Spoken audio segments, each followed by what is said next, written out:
তারা দেশ পরিচালনার ক্ষেত্রেও বারবার ব্যর্থতার পরিচয় দিচ্ছে। আমরা দেখছি বিগত 17 বছরের আওয়ামী শাসনামলে যেই খুন করেছে এবং সর্বশেষ জুলাই গণঅভ্যুত্থানে যে গণহত্যা সংঘটিত হয়েছে, সেই গণহত্যার বিচারেও কোনো অগ্রগতি নাই।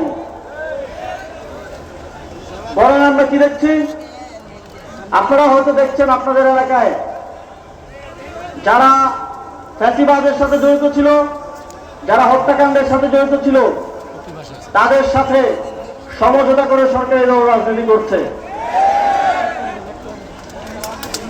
আমরা দেখেছি এই দেশের জনগণের যে জীবন দেওয়ার কারণ গণতন্ত্র এবং এই রাষ্ট্রের একটা সংস্কারের মধ্য দিয়ে একটা সুন্দর বাংলাদেশ গড়ে তোলা, সেই সংস্কার তো সরকার করেই নাই, করছেই না।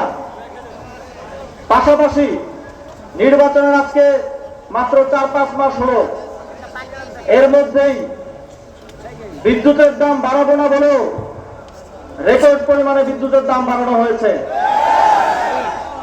তেলের দাম বাড়াবো না বলেও রেকর্ড পরিমাণে তেলের দাম বাড়ানো হয়েছে। আগে আমার দেশের জনগণ, আমার দেশের মেহনতি মানুষ যেই বাজার 100 টাকা দিয়ে করতো, সেই বাজার এখন 150 টাকা দিয়ে করতে হচ্ছে। সুতরাং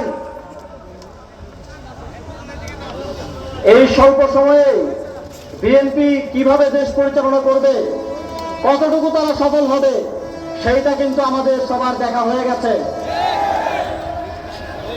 আওয়ামী লীগ অনেক অত্যাচার, অনিয়ম, অন্যায় করেছে।